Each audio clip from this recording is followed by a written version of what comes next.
우리가 지금 민수기서를 살펴보고 있는데, 오늘은 그 민수기서의 그, 9번째 시간입니다. 10분이 되는데 9번째 시간인데, 우리가 이 민수기 21장을 통하여서 우리가 한번 살펴보게 될 것입니다.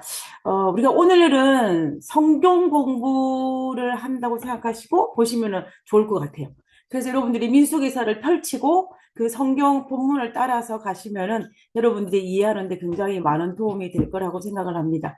그래서 우리가 민수기 21장을 아주 깊이 한번 살펴보는 시간을 우리가 이 시간 가졌으면 좋겠습니다. 제가 제목을 가나안 정복의 청신호라고 잡았습니다. 그 청신호의 왜 그 잡았는지를 민수기 21장을 마치게 되면은 여러분들이 그것을 이해할 수 있을 것이라고 생각을 하게 됩니다. 어, 우리가 먼저 민수기서를 우리가 간단하게 요약을 하면 이렇습니다. 1장부터 10장까지는 우리가 민수기서가 총 어디까지 나와 있냐면은 이 36장까지 나와 있는데 1장부터 10장까지는 이스라엘 백성들이 가나안 땅을 향해 가기 위해서 출발하고 있는 것을 쫙 설명하고 있습니다. 그다음에 이제 이 11장부터 19장은 출애굽기 2년, 그러니까 한마디로 말하면 출애굽한 지 2년 사이에 어떤 일이 날 것인지를 사건을 다루고 있는 것이 바로 이 부분입니다. 그리고 민수기 20장부터 등장하는 부분들은 어디서부터 볼 수 있냐면은 출애굽 40년, 그러니까는 38년 6개월이 지나고 난 다음에 40년 그 사이에 어떤 일이 있었는지를 설명하고 있는 것이 바로 이 출애굽기 20장부터 부분입니다. 그래서 이걸 크게 세 부분으로 우리가 나눌 수 있는 것을 볼 수가 있는 것입니다. 자, 그래서 우리가 지난번에 살펴본 바에 의하면 그 가데스 바네 이스라엘 백성들이 출애굽 40년이 되었을 때 40년 1월에 그들이 다시 어디로 도착하냐면 가데스 바네아에 도착합니다. 이 가데스 바네아에 도착하는데 여기에서 미리암이 죽고 그 다음에 이 모세가 가나안 땅에 들어가지 못하게 만든 무리바 사건이 발생을 하게 됩니다. 그리고 이제 가데스 바네아에서 어디로 옮기냐면 호르산으로 옮기게 되죠. 여기에서 아론이 죽게 됩니다. 근데 오늘 다룰 이 11장부터는 어디서 붙냐면은 이 호르산에서 에돔을 돌아서 이렇게 빙 둘른 이 에돔 땅을 돌아가기 위해서 돌아가면서 어디까지 모압 평지에 이를 때까지 일어난 사건들을 다루고 있는 것이 민수기 21장의 내용인 것을 볼 수가 있습니다. 그러면 오늘 21장을 통하여서 호르산을 출발하여서 그들이 에돔을 우회하여서 돌아서 이 가나안 땅의 맞은편인 여리고 맞은편인 이 모압 평지까지 가는 도중에 어떤 일이 일어난지를 우리가 한번 살펴보도록 하겠습니다. 자, 그러면 이제 우리가 먼저 민수기 21장 1절부터 3절에 있는 말씀을 한번 살펴보았으면 좋겠습니다. 네겝에 거주하는 가나안 사람 곧 아락 왕이 이스라엘이 아다림 길로 온다함을 듣고 이스라엘을 쳐서 그 중 몇 사람을 사로잡은지라. 이스라엘이 여호와께 서운하여 이르되 주께서 만일 이 백성을 내 손에 넘기시면 내가 그들의 성읍을 다 멸하리이다. 여호와께서 이스라엘의 목소리를 들으시고 가나안 사람을 그들의 손에 넘기심에 그들과 그들의 성읍을 다 멸하니라. 그러므로 그곳 이름을 호르마라 하였더라. 지금 우리가 이 본문을 가만히 살펴보면요. 여기에 이 가나안에 살고 있는 누가 아랏 왕이 이스라엘 백성들이 아달림 길로 온다는 소리를 듣고 먼저 선제 공격을 하고 있는 장면입니다. 여기 아다림이라는 것은 뭐냐면요. 지명 이름이 아니에요. 이거는 그 뜻이 뭐냐면 군사 통로라는 의미입니다. 다시 말하면 요새화된 길, 그다음에 그 군사 통로, 군사길. 한마디로 말하면 전쟁을 하려면 이 길을 통하여서 온다는 거예요. 그러니까는 결과적으로 제가 지도를 살펴보면 여기 북쪽에 이 호르산에서 이스라엘 백성들이 있을 때 이런 상황입니다. 그러니까 북쪽에서 누가 내려오냐면은 가나안에 살고 있는 아랍 왕이 어디로 자기 북쪽을 향하여 쳐들어온다는 것을 생각하고, 자기 생각이죠. 자기가 그렇게 생각을 하고 먼저 선제 공격을 하였다라는 것을 우리가 볼 수가 있는 것입니다. 우리가 여기에서 호르마라는 지명 이름이 등장하는 것을 볼 수가 있는데요. 우리가 알다시피 이 가나안 백성들은 지금으로부터 이때부터 38년 전에 일어난 사건들을 머릿속에 기억하고 있었던 것입니다. 이 38년 전에 지금 이 민수기 21장을 기준으로 해서 38년 전에는 어떤 사건이 있었냐면은 우리가 알다시피 민수기 14장에서 이 10명의 12명의 정탐꾼을 보내고 난 다음에 이스라엘 백성들이 10명의 정탐꾼의 말을 듣고 하나님을 거역하게 되자 그들에게 하나님께서 그들에게 어떤 선고를 내렸냐면은 너희들이 가나안 땅에 가지 못하고 40년 동안 광야에서 헤매고 난 이후에 너희 후손들이 가나안의 땅에 갈 것이라 라고 말하지 않았습니까? 그 이야기를 들으면 모든 백성이 다 순종해야 되는데 그 중에 일부 민수기 14장 끝에 보면 일부 그 말씀에 순종하는 일부 사람들이 전쟁을 하러 올라가는 장면이 등장을 합니다. 그래서 민수기 14장 40절에 보면은 아침에 일찍 일어나 이들은 누구냐면요. 하나님께서 너희들은 다시 광야로 돌아가라 라고 했는데 그 말씀을 듣지 않은 그들입니다. 그들이 일어나 산 꼭대기로 올라가며 이르되 보소서 우리가 여기 있나이다. 우리가 여호와께서 허락하신 곳으로 올라가리니 라고 그들이 모세와 동행하지 아니하고 하나님 말씀을 거역하고 가나안 땅을 하여서 공격하는 장면입니다. 그다음에 이제 45절에 가면 그 공격한 결과가 어떻게 되냐면 45절에 보면 아말렉인과 산간지대에 거주하는 가나안 사람들이 내려와서 누구를 그들이라는 것은 여기에 올라간 이스라엘 백성들이죠. 그들을 무찌르고 호르마까지 이르렀더라고 했습니다. 호르마까지 이르라고 했는데 우리가 여기 지도를 살펴보면 호르마가 여기에 등장하는 것입니다. 그러니까 한마디로 말하면 14년 전에는 이 호르마까지 와가지고 가나안 이스라엘 백성들을 무찔렀어요. 그래서 이스라엘 백성들이 패배를 했습니다. 그러니까 14년 전에, 아니 38년 전에는 실패한 장소였어요. 이 호르마가. 그런데 어떻게 됐냐면은 이제는 출애굽기 40년이 되었을 때는 이 로마에서 이스라엘 백성들이 승리를 한 것을 볼 수가 있는 것입니다. 그런 측면에서 볼 때 가나안 정복의 첫 번째 청신호라고 우리가 볼 수가 있는 것입니다. 여기에는 38년 전에는 실패했던 장소가 지금 38년 이후에는 이곳에서 승리의 장소로 하나님이 바꾸신 것을 볼 수가 있어요. 우리가 이 민수기서를 읽어보면요. 이 민수기 21장 그 이전에는 그들이 반역하고 그로 말미암아 재앙을 받고 그로 말미암아 죽임을 당하고 이런 일들이 계속 반복되는 것을 볼 수가 있어요. 한마디로 말하면 실패하는 것입니다. 실패해요. 광장 40년 동안 그들은 가나안 땅에 들어가기 위해서 가나안 땅에 들어가서는 아주 좋은 어떤 사인이 보일 수 있는 그런 것들이 보이지 않았습니다. 근데 민수기 21장에 딱 오니까 그들이 38년 전에는 똑같은 그 가나안 사람과 전쟁을 치러서 실패를 했는데 지금은 승리를 거둔 거예요. 그러니까는 그들의 마음속에 어떤 마음이 들겠습니까? 하나님께서 우리에게 가나안을 허락하시는구나라는 생각을 하게 될 수밖에 없는 것입니다. 그런 측면에서 볼 때 민수기 21장에 있는 그 앞부분 1절부터 3절에 있는 이 부분을 우리가 가나안 정복의 첫 번째 청신호라고 우리는 볼 수밖에 없는 것입니다. 자, 그러면 우리가 한번 생각을 해보시기 바랍니다. 이스라엘 백성들이 이제 어디로 갈 상황이냐면 여기에서 호르마의 길이 열렸습니다. 그죠? 고르산에서 호르마로 가는 길이 열렸어요. 정복을 했으니까. 그러면 이스라엘 백성들의 입장에서는 이제 가나안 땅으로 가기 위한 지름길로 가면은 훨씬 더 호르마를 통과하여서 가면은 좋을 것입니다.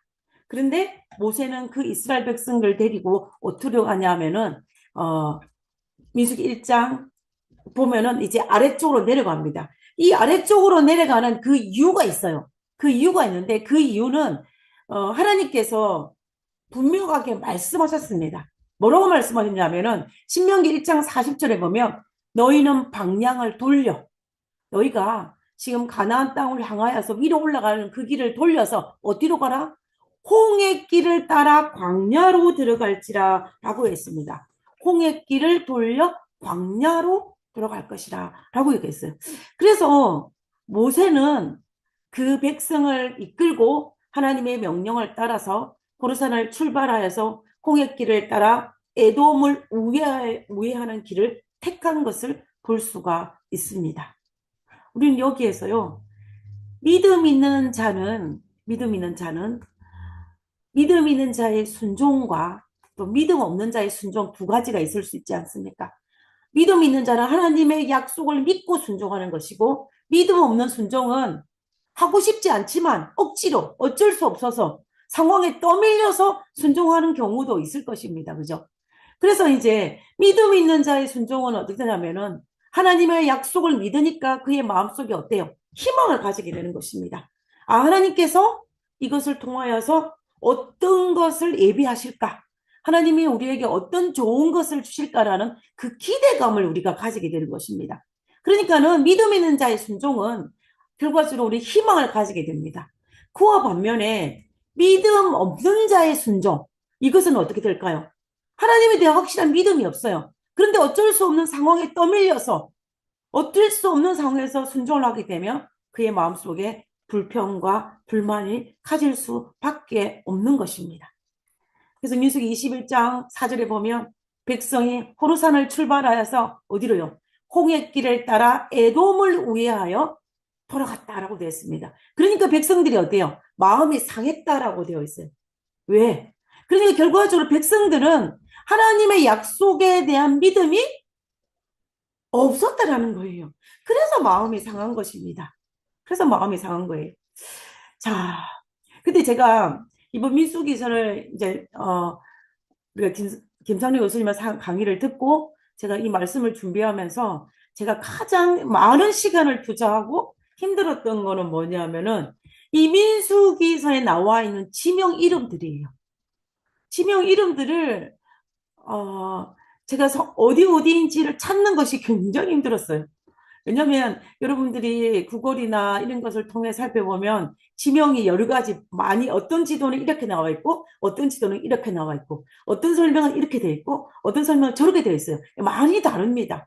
그리고 또 우리가 이 모든 것들을 이해하는데 오늘날 우리가 가지고 있는 관점에서 이해하기 때문에 이해가 안 되는 부분이 굉장히 많이 있어요. 그래서 그것을 이해하는데 제가 많은 시간을 다른 부분에 비해서 이 부분에 많은 시간을 투자하는 것을 볼 수가 있는데요. 여기에서도 마찬가지로 우리로 헷갈리게 하는 것이 있어요. 여기 보면은 백성이 호르산을 출발하여서 홍해길을 따라서 에돔을 우회했다 그랬습니다. 이 홍해길. 여러분의 머릿속에 홍해라면 딱 어디가 떠오릅니까? 이스라엘 백성이 출애굽할 때 홍해가 갈라졌던 그거를 기억하지 않습니까? 그죠? 그러면은 여기에 있는 예국과 상황이 다르기 때문에 우리로 하여금 혼동이 생기는 것입니다. 그래서 우리가 이 지도를 보면 좀 더 우리가 쉽게 이해할 수 있을 것 같아요. 이 지도를 보면서 제가 설명을 해드리겠습니다. 오늘날에는 오늘날에는 오늘날에는 우리가 이 이스라엘 백성들이 출애굽기 14장에 홍해 기적이 일어났던 그곳을 수에즈만이라고 합니다. 수에즈만이라 그래요. 그런데 여기는 아카바만이에요. 만 이름이 다릅니다. 그래서 우리는 여기를 수에즈만 아카바만이라고 이야기하는데 오늘날은 그런데 문제는 뭐냐면 성경시대 고대에는 이 수에즈만이나 아카바만 전체를 홍해라고 이야기를 했어요. 홍해라고 이야기한 것입니다. 그렇기 때문에 이 수에즈만도 홍해고 아카바만도 홍해인 것입니다. 그래서 여기 홍해길을 따라라고 말했던 이 홍해길은 뭐냐면 여기 아카바만에서 호르산에서 내려오는 그 홍해로 가는 그 길, 육상도로, 오늘날 말로 하면은 아카바만만으로 갈 수 있는 육상도로를 홍해길이라고 이야기하는 것입니다. 그래서 우리가 이것을 볼 때에 민수기 21장에 나오는 홍해길은 수에즈만이 아니고 아카바만 아니고 에돔을 돌아서 가는 그 길을 홍해의 길이라고 보는 것이 우리가 좀 더 이해를 할 수 쉽다라는 것입니다. 그래서 우리는 그래서 이제 그들이 이 아랫길로 내려옴으로 말미암아 그들의 마음속에 어떤 마음이 들었냐면은 그 마음이 상했다라고 성경은 표현하고 있어요. 성경은 상했다라고 했는데 우리가 여기서 가만히 살펴보면 왜 마음이 상했을까요? 이스라엘 백성들이 왜 마음이 상했습니까? 마음이 상한 이유는 자기 생각대로 아니었기 때문이에요. 자기 뜻대로가 아니었기 때문입니다. 자기 뜻대로라면 바로 위로 북쪽으로 올라가야 되는데 아래쪽으로 내려오니까 마음이 상한 것입니다. 마음이 자기 뜻대로 되지 않으니까 마음이 상하고 마음이 상하니까 어떻게 해요? 불평과 불만의 마음이 생길 수밖에 없는 것입니다. 그러므로 자연히 반역은 일어날 수밖에 없는 것을 볼 수가 있다는 것입니다. 그래서 만약에 이 경우에 이스라엘 백성들이 내 생각보다 하나님의 뜻을 우선시했다면 그들은 마음이 상하지 않았을 거예요. 내 생각은 이렇다 했지만 이 순간에 내 생각보다 하나님의 뜻을 우선했다면 그들의 마음은 상하지 않았을 것입니다. 그 말은 하나님 뜻보다 자기 생각이 더 컸다라는 이야기예요. 그리고 만약에 그들이 하나님을 더 믿었다면 그들은 마음이 상하지 않았을 것입니다. 마음이 상했다는 것은 결과적으로 하나님을 믿지 않았다라는 말이 되는 것이고 그리고 자기 뜻이 하나님 뜻보다 더 크다라는 것이 하나의 반증인 것을 우리가 볼 수가 있는 것입니다. 우리가 이스라엘 백성들이 상황을 보면요. 이 출애굽 과정에서 그들이 마음이 상하여 그것으로 말미암아 반역으로 이어지는 경우들이 굉장히 많이 있었습니다. 지도에서 크게 몇 가지만 한번 살펴보면요. 이스라엘 백성들이 이제 라암셋을 나가가지고 가나안 땅을 향해 갈 때에 그때에 그들이 제일 처음에 그들 생각이 뭐냐면은 이 해변을 따라서 바로 가나안 땅으로 직행하는 것이 그들의 생각이었습니다. 그런데 하나님께서 어떻게 해요? 그 해변을 따라서 위로 가게 하지 않고 아래쪽으로 숫꽃, 에담 이쪽으로 쭉 내려오게 하셨어요. 그때 그들이 마음이 상해 하는 것을 우리가 볼 수가 있는 것입니다. 그리고 두 번째는 뭐 했습니까? 갑자기 그들이 생각하지 않았던 바로의 군대가 추격고 오니까 그들이 마음이 상해서 불평해요. 불평을 합니다. 그리고 홍해를 건너고 난 다음에 물이 없었을 때 그들은 또 마음이 상해서 어떻게 하냐면 하나님 앞에 반역을 보는 것을 볼 수 있습니다. 또 시내산에 올라갔던 모세가 속히 내려와야 되는데 내려오지 않으니까 그들이 또 마음을 상해요. 또 마음이 상해서 또 불평을 합니다. 그리고 이제 출애굽을 하여 민수기에서 넘어와 가지고 이제 이스라엘 백성들의 시내산을 출발을 해서 가나안 땅을 향해 갈 때 그들이 생각대로 해변에 좋은 길을 가지 아니하고 산악지대로 간다고 또 마음이 상해서 그들이 또 불평하는 것을 볼 수가 있습니다. 그리고 가데스 바네아에서는 하나님께서 이 광야 40년을 선포하자 그들이 마음이 상했어요. 가나안으로 바로 가야 되는데 그래서 그 결과 고라와의 반역이 일어나는 것을 우리가 볼 수가 있는 것입니다. 그리고 또 여기에 이제 호르산에서 이 가나안 땅으로 바로 가지 아니하고 에돔을 우회하는 거로 말미암아 마음이 상해서 또 반역을 일으키는 것을 우리가 볼 수가 있습니다. 이스라엘 백성들이 이렇게 매번 마음이 상했어요. 매번 마음이 상했습니다. 그때마다 정말로 그것을 하나님을 믿고 참고 인내하기보다는 어떻게 했냐면은 그 불만의 마음을 키워서 반역하는 걸로 가는 것을 볼 수가 있습니다. 이 출애굽 40년의 역사에서 계속 반복되는 패턴인 것을 우리가 발견을 할 수가 있습니다. 그래서 우리는 이 모든 것들을 살펴볼 때 우리가 내 생각대로 되지 않는 일이 하나님 내 생각대로 되지 않는다고 하여서 내 마음에 불평하기보다는 이 속에 하나님의 뜻이 있을 것이라고 믿고 또 하나님의 섭리가 있을 것이라고 믿고 하나님 앞에 하나님을 믿음으로 내 생각을 적고 하나님께 순종하는 것이 우리에게 필요합니다. 그리고 내 마음에 혹시 불편한 마음이 들거나 내 마음이 상한 마음이 들 때 우리는 그 마음을 계속 방치하거나 아니면 그 마음을 키우기보다는 하나님께서 나에게 더 좋은 것을 주실 줄을 믿고 또 그의 약속을 믿고 또 잠잠히 하나님을 신뢰하면서 우리의 상한 마음을 하나님 앞에 내려놓고 치유받는 것이 필요한 것 같아요. 우리가 그것을 무엇으로 치료할 수 있을까요? 그 치유하는 방법은 한 가지밖에 없습니다. 하나님의 약속을 믿는 거예요.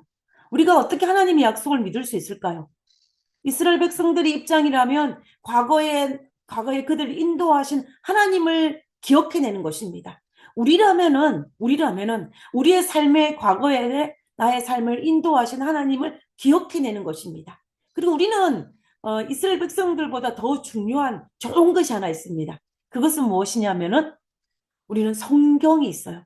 성경을 통하여서 하나님께서 우리에게 어떻게 가장 좋은 것인지를 우리가 말씀을 통해서 깨닫고 그것을 믿음으로 말미암아 내 마음속에 일어나는 어떤 악한 감정들을 잠재우는 것이 우리에게 굉장히 필요하다는 것입니다. 그것이 우리가 성경을 보고 성경을 연구하고 하나님을 오래 믿은 자가 누릴 수 있는 아주 큰 축복이에요. 아주 큰 축복입니다. 저는 개인적으로 하나님을 오래 믿은 것이 얼마나 큰 축복인지를 모릅니다. 왜냐하면 하나님을 오래 믿었기 때문에 많은 경험을 하였을 것이고 또 하나님의 그 말씀이 어떻게 성취되는지를 우리가 경험했기 때문에 하나님을 오래 믿는다는 것은 축복 중에 축복인 것입니다. 그리고 그 축복을 누려야 되는 거예요. 자, 그러면 이제 다시 민수기 21장으로 돌아가서요. 민수기 21장에 그들이 마음이 상한 그들이 누구냐면 바로 출애굽 2세대들입니다. 우리가 민수기 20장에서 출애굽 1세대는 거의 다 죽었어요. 우리가 민수기 20장에서 미디암도 죽었고 아론도 죽었습니다. 그래서 이 38년이 지나서 이 출애굽 40년이 되었을 때는 이미 출애굽 1세대들은 거의 잠들고 출애굽 2세대들이 등장하는 것을 볼 수가 있다는 것입니다. 그들이 어떻게 불평하는지를 한번 보겠습니다.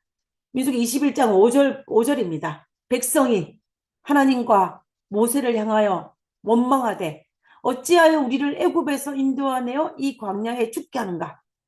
똑같죠. 1세대들이 불평한 것 똑같습니다.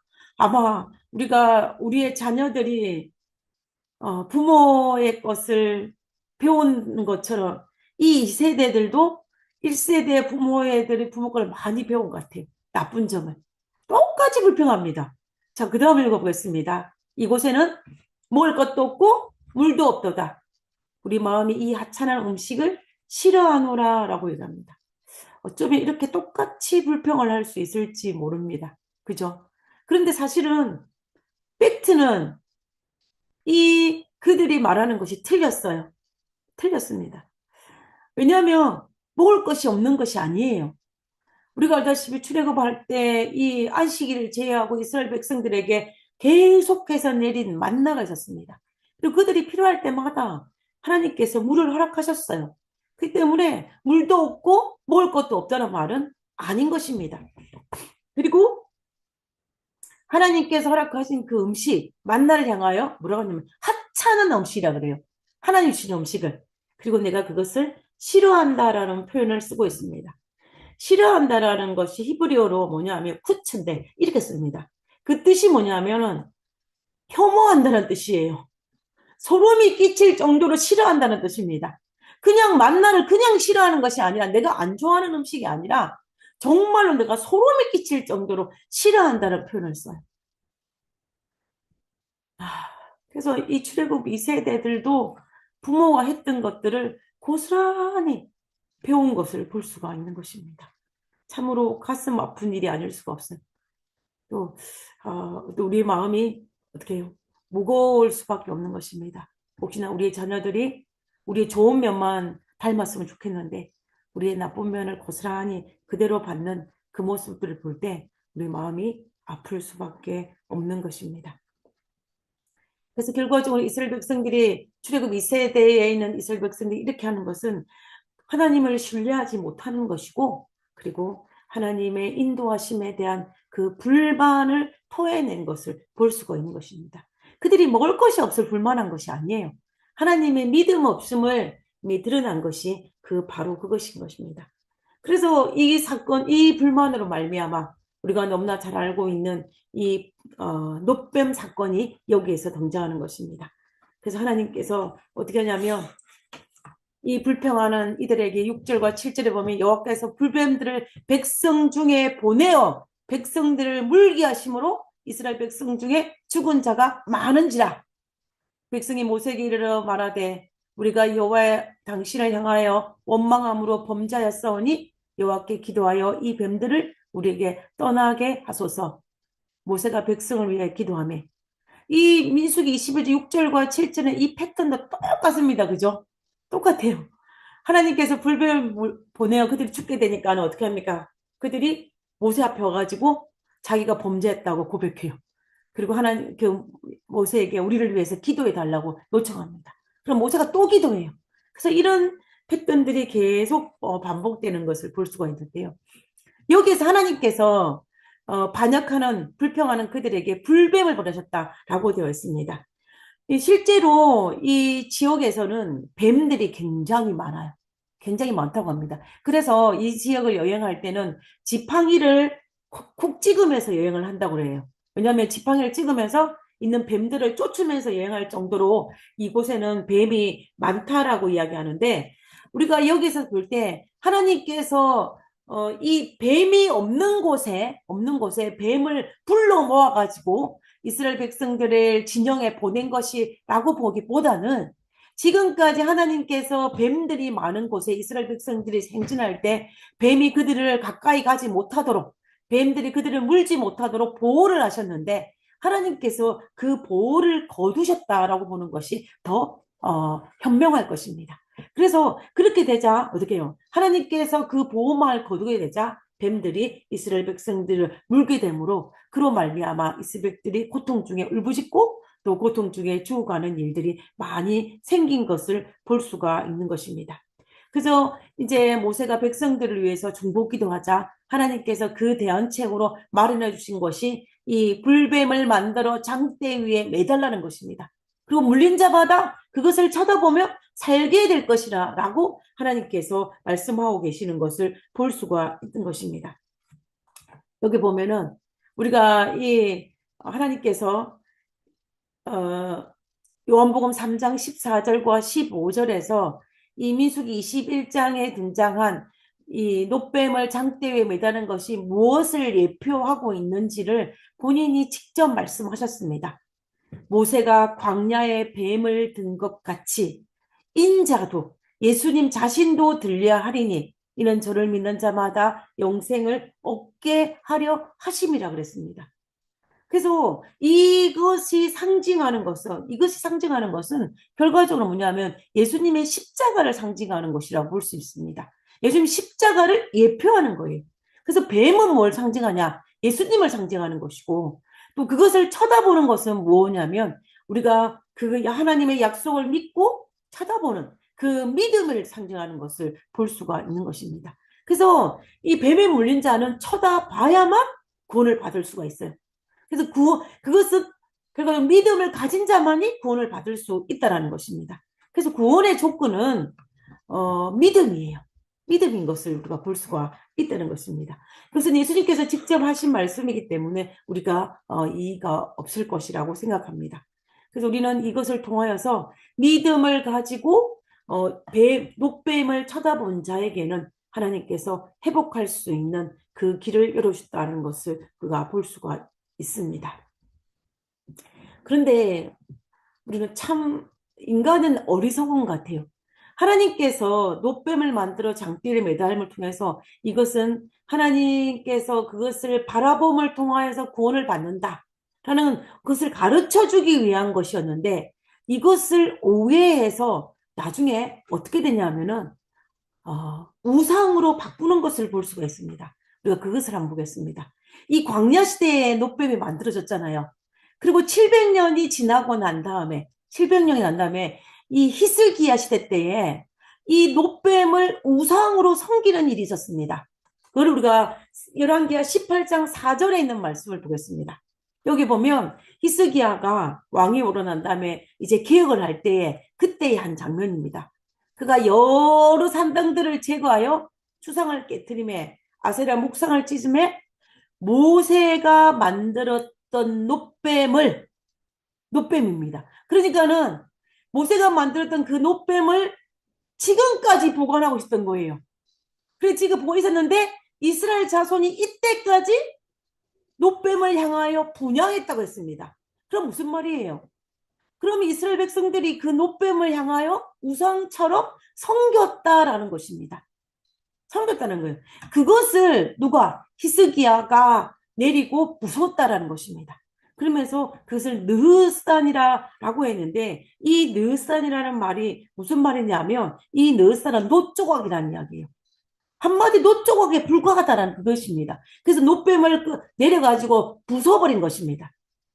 그래서 우리는 이걸 볼 때, 하나님께서 정말 어떤, 뭐랄까요.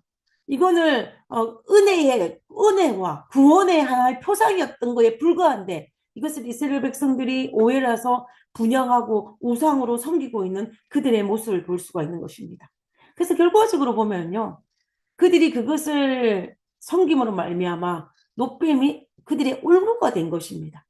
성경에 보면 이런 경우들이 여기에만 등장하는 것이 아니에요. 여러 곳에서 등장합니다. 그 중에 몇 가지만 살펴보면요. 어, 이스라엘 사사였던 기드온이 때에 일어난 사건입니다. 이 기드온이 미디안과의 전쟁에서 승리하자 백성들이 기드온에게 너무 감사해서 금을 모아가서 누구에게 주냐면 기드온에게 줬어요. 그러니까 기드온이 정말 선한 마음으로 그 금을 모아가지고 뭘 만드냐면 사사기 8장 27절에 보면 기드온이 그 금으로 백성들이 감사해서 모아가지고 준 금으로 무엇을 만드냐면 에봇을 만들었습니다. 에봇. 에봇이 무엇인 줄 아시죠?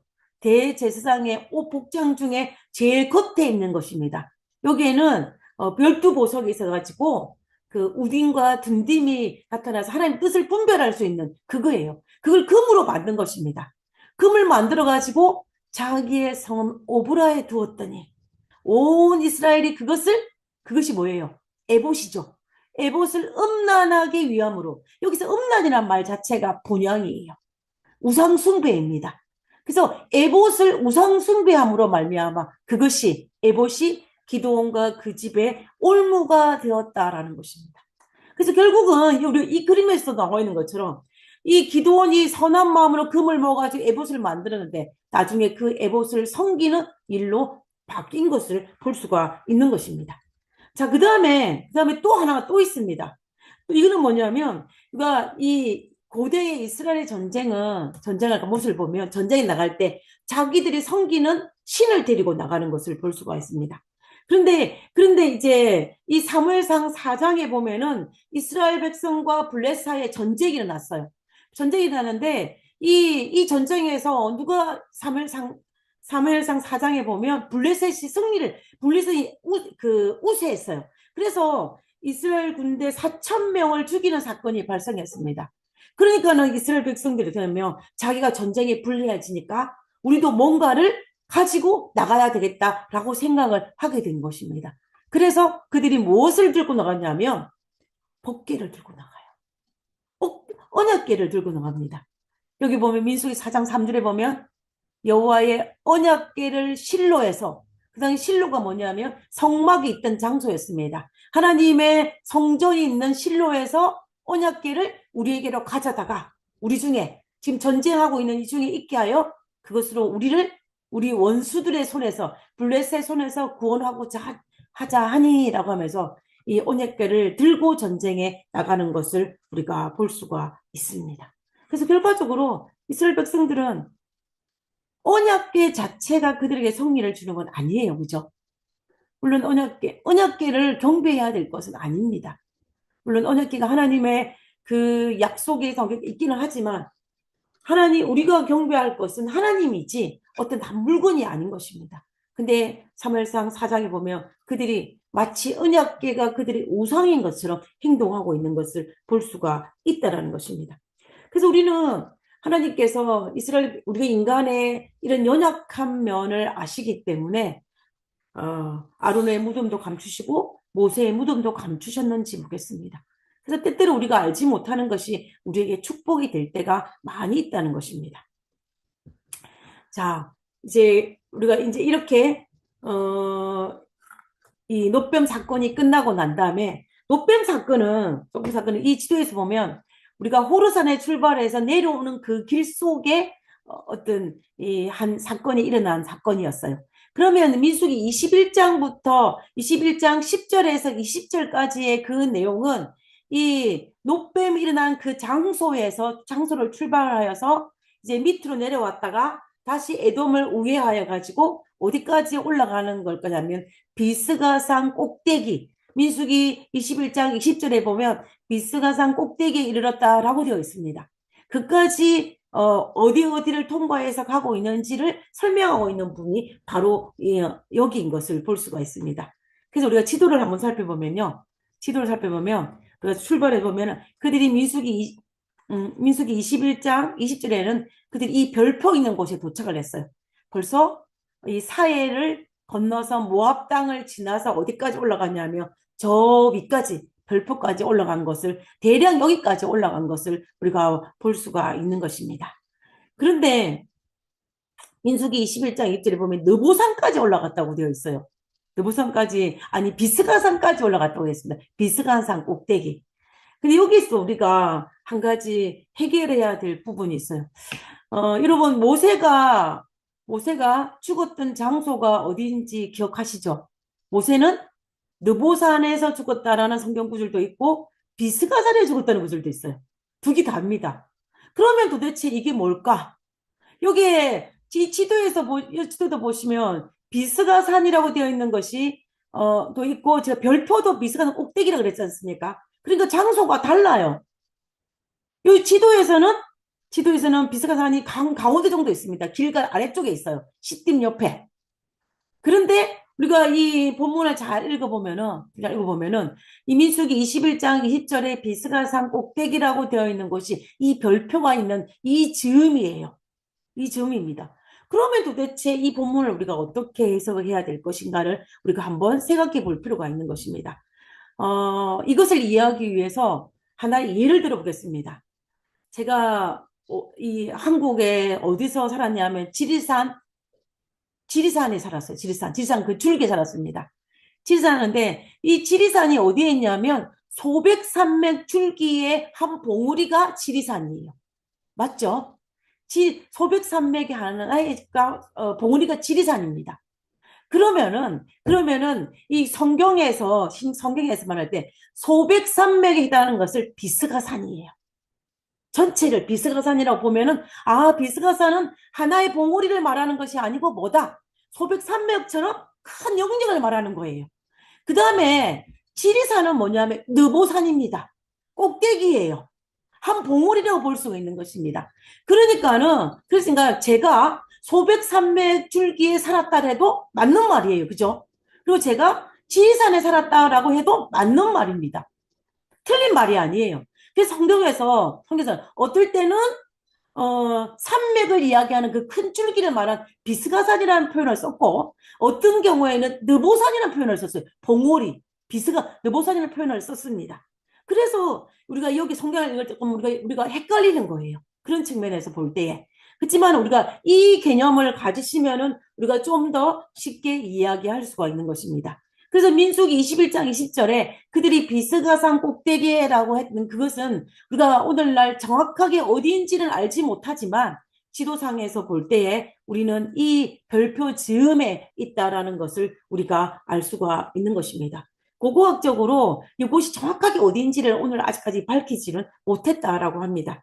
그래서 이제 그들이 민수기 21장 21절부터 보면은 여기에서 이 별표에서 어디까지 저 안쪽 이 여리고 맞은편 모압 평지까지 갈 때에 어떤 일이 일어났는지를 다루고 있는 것이 민수기 21장 21절부터입니다. 그러면 우리가 민수기 20, 자, 보겠습니다.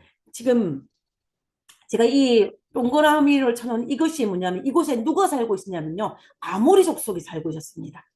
아모, 아모리 족속에 살고 있었는데 여기를 지나가려고 보니까 어때요?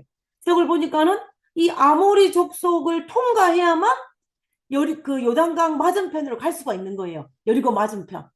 그러니까는 여기에서 무엇을 하겠습니까? 내가 아모리 왕에게 이곳을 지나갈 수 있도록 허락해 달라고 또 사신을 보내야 되는 상황이 발생한 것입니다. 자, 한번 그 부분을 보겠습니다. 여기 보면 이스라엘이 아모리 왕 시온에게 사실을 보내어 이르되 우리에게 당신의 땅을 지나가게 하소서. 우리가 밭에든지 포도원에든지 들어가지 아니하고 우물물도 마시지 아니하고 당신의 지경에 다 나갈까지 왕의 큰 길, 킹스웨이, 왕의 대로로만 지나가겠나이다 라고 또 요청을 합니다. 또 요청을 해요. 자, 요청을 하는데 그때 그 요청을 어떻게 합니까? 단칼에 거절해요. 단칼에 거절합니다. 단칼에 거절하니까 이제는 그때 민수기 21장 잘 보면 이 거절하자 이스라엘 백성들이 이번에는 누가 하냐면 전쟁을 치릅니다. 하나님이 막지를 않으셨어요. 그 옛날 에돔이 똑같은 이런 시체에 발생할 때는 하나님이 이스라엘 백성들에게 에돔과 싸우지 말고 어떻게 해라? 우회에 돌아가라 그랬는데 이번에는 아모리 족속일 때는 그렇게 하지 않고 전쟁을 하라고 했습니다. 그래서 24절에 보면 이스라엘이 칼날로 그들 아모리를 쳐서 무찌르고 그 땅을 아르논에서부터 야복까지 점령하여 암몬 자손에게 미치니 암몬 자손의 경계가 견고하니라 하고 되어 있습니다. 그래서 여기에 보면은 그 이유가 있어요. 왜 그랬냐면은 우리가 알다시피 에돔 족속과 모압과 암몬은 이스라엘이 형제 나라예요. 형제 나라입니다. 에돔은 에서의 우손이고 우리가 알다시피 모압과 암몬은 아브라함의 조카 롯의 우손이에요. 롯의 우손입니다. 그러니까 하나님께서 에돔과 모압과 암몬은 건들지 말라 그러셨어요. 그래서 우회해가지고 들어갔는데 아모리 족속에게는 상황이 달랐습니다. 아모리 족속은 가나안의 대표 원주민이었어요. 원주민이었습니다. 이거는 정복의 대상이었습니다. 우리가 그것을 어디냐면 하나님께서 가나안 땅에 들어갔을 때 가나안 땅에 살고 있는 7족속을 내쫓아라 그랬습니다. 그걸 기억하시죠? 그래서 보면은 출애굽기 3장 8절에 보면은 이 7족속의 이름이 쫙 나와요. 가나안 족속, 헷 족속, 아모리 족속 나오는데 그 중에 누가? 아모리 족속이 여기 포함되는 것입니다. 그래서 이들은 정복의 대상이었어요. 근데 이스라엘 백성들이 아모리 족속에게 사실을 보내서 우리가 통과하게 해달라고 했는데 거절을 한 것입니다. 그렇게 되니까 어떻게 해요? 전쟁을 치러서 그것을 정복하는 것을 볼 수가 있어요. 그리고 이거는 넘어가겠습니다. 그래서 보면 이 가나안 정복의 두 번째 정치로입니다. 이 아모리를 정복한 것입니다. 여기 지금 색깔로 구분되어 있는 이 부분을 정복한 거예요. 다 정복을 했습니다. 여기 헤스본은 어디냐면 이 아모리의 오늘날 우리말로 하면 수도예요. 이것을 정복을 한 것입니다. 정복을 해가지고 이제는 여리고 맞은편까지 점령해서 이곳에 도착한 것을 볼 수가 있습니다. 민수기 20장, 21장 첫 번째는 가나안 땅에서 내려온 이 호르마를 정복했다면 이제 이 아모리를 정복한 것을 우리가 볼 수가 있다는 것입니다. 자, 그 다음에 이제 그리고 정복하고 난 다음에 여기에서 어디로 가냐면 그들이 돌이켜. 그들은 누구냐면 이제 아모리를 정복하고 난 다음에 그들이 돌이켜서 바산길로 올라갔다 그랬습니다. 위쪽으로 올라간 거예요. 바산 왕 옥이 그의 백성을 다 거느리고 나와서 그들과 맞서 싸웠는데 누가 승리를 하냐면 이스라엘 백성들이 승리하는 것을 볼 수가 있습니다. 그래서 여기에 보면은 우리가 알다시피 여기 지금 북쪽에 있는 이스라엘 백성들 북쪽에 있는 바산 왕을 정복하는 것을 볼 수가 있어요. 그래서 여기 요단강 동편에 있는 강력한 아모리와 이 바산의 두 나라를 정복을 합니다. 정복을 하게 됩니다. 아모리 왕 시온과 바산 옥을 정복해서 이 땅을 차지하게 돼요. 그렇게 되니까 우리가 나중에 알다시피 이 땅을 이미 정복했으니까 누가? 루벤과 므낫세와 이 문하세 반지파가 이 땅을 뭐 해달라? 우리에게 달라고, 라고 말하지 않습니까? 그래서 이 땅은 정복한 땅이에요. 그래서 이제 가나안 땅을 정복해서 승리할 수 있는 그런 것들이 이제 보이는 것을 볼 수가 있는 것입니다. 그래서 그러니까 이것은 이스라엘 백성들의 입장에는 어떻겠습니까? 내가 가나안 땅에 들어가서 가나안에 살고 있는 사람들과 전쟁을 치러서 우리가 승리할 수 있겠구나라는 생각을 할 수밖에 없는 것입니다. 그리고 가나안 땅에 살고 있는 사람들은 마음에는 어떤 마음이 들겠습니까? 야, 이 이스라엘 백성들이 만만치 않은 사람이구나라고 두려움을 가질 수밖에 없는 것입니다. 우리가 여리고를 정탐할 때에 라합이 그 말을 했어요. 라합이 뭐라고 했냐면 너희가 요당 저쪽에 있는 아모리 사람의 두 왕 시온과 오게에게 행한 일을 우리가 듣고 두려움에 벌벌 떨었다. 그 말을 했습니다. 그러니까는 이 유단강 동편에 있는 이 왕을 제거하는 것은 이스라엘 백성에게는 정말로 가나안 땅 정복을 할 수 있다는 정신호가 될 수밖에 없는 것입니다. 없는 것이에요. 그래서 우리가 이 민수기 21장을 통해서 세 가지 정신호를 발견할 수가 있는데 첫 번째는 가나안 왕이었던 아랏 왕을 정복한 것이고 호르마죠. 그 다음에 이 두 번째는 아모리 왕 시온을 정복한 것이고 그 다음에 세 번째는 바산 왕 옥을 정복한 것입니다. 그러므로 말미암아 이제 민수기 21장부터는 이제 전쟁을 치러서 승리하는 장면으로 이 모든 것들이 전환되는 것을 볼 수가 있어요. 그전에는 실패했다면 민수기 21장부터는 이스라엘 백성들이 승리하는 거로 방향이 바뀌는 것입니다. 전환점이 바로 민수기 21장인 것을 볼 수가 있다는 것입니다. 그래서 이스라엘 백성들이 정말 부족했지만 하나님께서 그 약속을 지키시고 하나님께서 그들에게 가나안 땅으로 들어갈 때 그들에게 용기와 희망을 주기 위해서 청신호를 주시고 그런 말미암아 그들이 전쟁에 승리하는 것을 볼 수가 있다라는 것을 우리가 이 민수기 21장을 통해서 발견할 수 있는 것입니다. 그래서 우리가 민수기 21장을 마치면서 우리는 순종하는 자에게 승리케 하시는 하나님을 바라보면서 우리가 하나님 앞에 믿음과 또 순종할 수 있는 우리 모두가 되기를 간절히 바라면서 오늘 민수기 21장을 마치도록 하겠습니다.